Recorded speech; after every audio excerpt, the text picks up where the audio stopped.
Alrighty, so for question one thing I noticed that was very interesting was just the very fact that we were reading about the Greek gods. I haven't read anything like this since like seventh and eighth grade, so it was really interesting just to go back and read something quite like this story and seeing the differences about how all the stories progress. Seeing how Zeus is married to Hera, but was having an affair with Semele.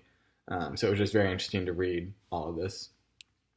Two perspectives that I looked at was the perspective of Hera and how she felt that Zeus betrayed her in their marriage, and then how Dionysus felt about his mom being killed. So I can see both perspectives and how they're both justified, and I'm not saying one's more right than the other, but those are just two perspectives that I really felt like I connected more with because those were two very big topics in this story and how the whole story started from that and then progressed forward.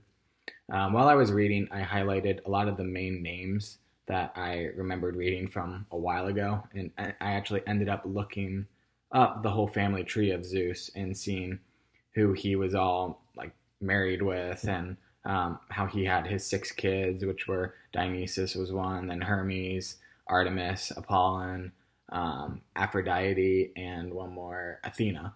So going back and looking at all that and seeing how, I mean, Zeus's siblings, so like his brothers and sisters and all that. So just going back and re-looking at that really helped me for the main understanding of this. So for question four, looking at the women that followed Dionysus around and how there's different perspectives of that, especially with Prometheus, who did not really agree with all that. But connecting that to today's society, it's a huge topic with the whole like Me Too movement, all the women coming forward, and the whole like gender pay gap. I feel like there's really no reason for people to being paid different just based on gender. And I feel like this kind of relates all the way back to the Greek stories and all that. And seeing that in this play really made me think about how women are being treated in today's society and the different perspectives that everybody has.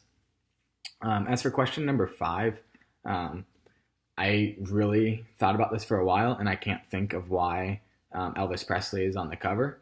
So I'm really interested to see what everybody else has to say and see if I'm then like, oh yeah, that makes a whole ton of sense because I even looked up previous covers from other versions or whatever, and none of them have anything close to Elvis on the front.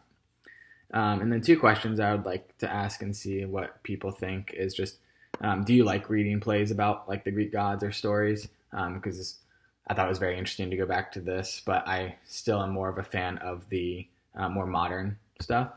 And then one more question is, did you guys find it hard to read? I always found it difficult to read stories about the Greek gods because of all the different relationships and everything.